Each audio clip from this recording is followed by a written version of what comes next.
Welcome to Luca is a Billionaire, where the only thing I invest in is your answers.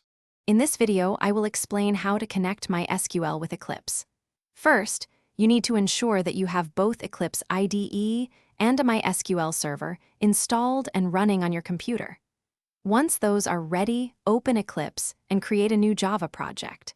This project will serve as the foundation for your application, allowing you to organize all necessary files and code for database interaction.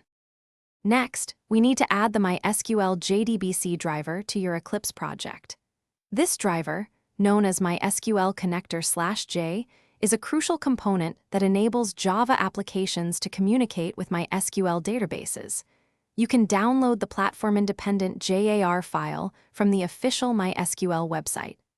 After downloading, add this JAR file to your project's build path in Eclipse by going to the project properties and selecting Add External. Stepping inside, you'll find distinct philosophies. The Porsche Panamera exudes luxury, featuring high-quality leather, advanced infotainment, and meticulous craftsmanship throughout its cabin, designed for both driver engagement and passenger comfort. In contrast, the Dodge Charger offers a more straightforward, spacious, and practical interior.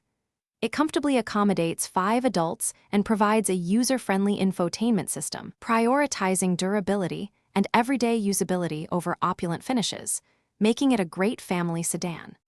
Finally, it is essential to test your connection to ensure everything works as expected.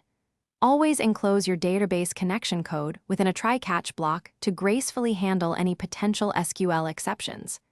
If the connection is successful, you can print a confirmation message.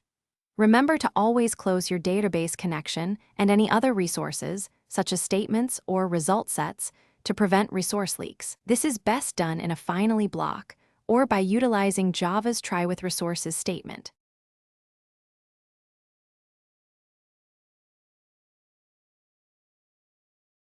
Thanks for watching and please subscribe. It's the best investment you'll ever make.